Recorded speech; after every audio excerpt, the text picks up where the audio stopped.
Walking in the Alpes Maritime is a really wonderful experience. There's the magnificent scenery, the warm welcome, the great weather, the fine cuisine, and of course the delicious wine.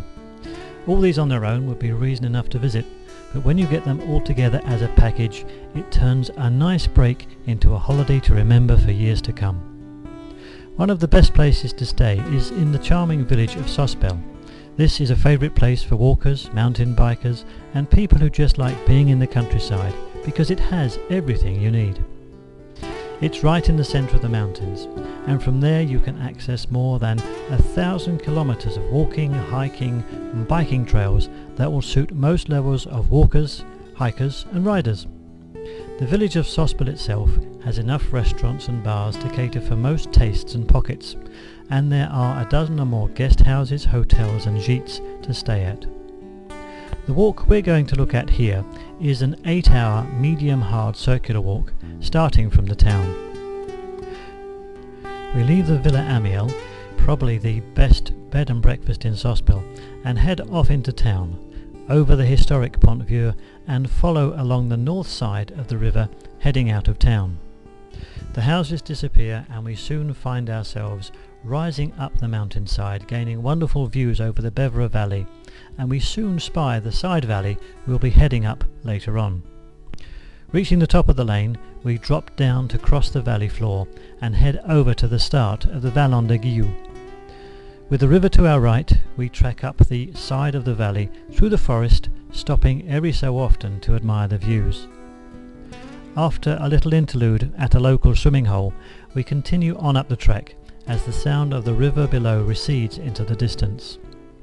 The path we are on is constantly changing. 1 minute you're walking across sparsely covered rocky terrain, and the next you're in shady woodlands enjoying the sights and sounds and smells of everything going on around you. After a few hours we hear the water again as we descend gently to the valley bottom, and our lunchtime stop at the Pont de Fontaine. We take a leisurely half hour over lunch.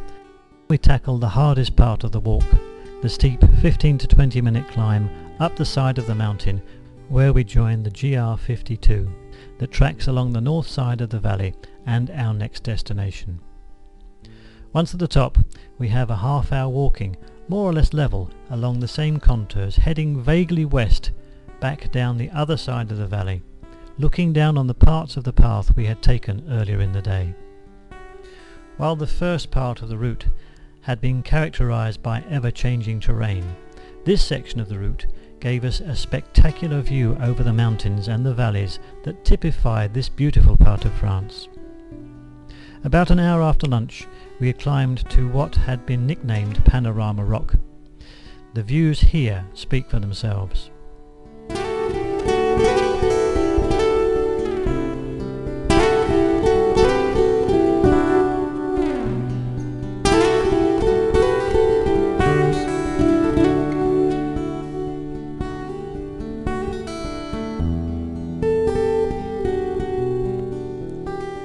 Then off along the trail to drop down and then up again as we reach the Plateau Piastre. There are two schools of thought about this particular rock formation. Some say it looks like an old Roman road, while others say it looks like a long abandoned railway station, complete with a platform. Continuing on along the old track, we soon find ourselves in a rich meadow and find a picturesque old shepherd's hut. After that the path starts to drop down, and more noticeably so as we pick our way through the old oak forests. Coming out of the forest, we find ourselves high on the south side of the Bevera Valley, with brilliant views down towards Sospel and beyond. We spend an hour zigzagging down the side of the plateau, admiring the ever-changing views that appear through the trees and the bushes. Eventually we find signs of civilization as we pass along the side of an old deserted tumble-down barn and some houses, and then through a 3 or 4 house hamlet, and make our way down the now gentle slope on towards the valley bottom.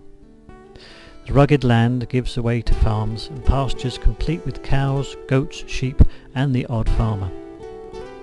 10 minutes later, and after a walk of nearly 4 hours from the bridge, We cross the Sospel-Moulinet road and drop back down to the Bevereux River.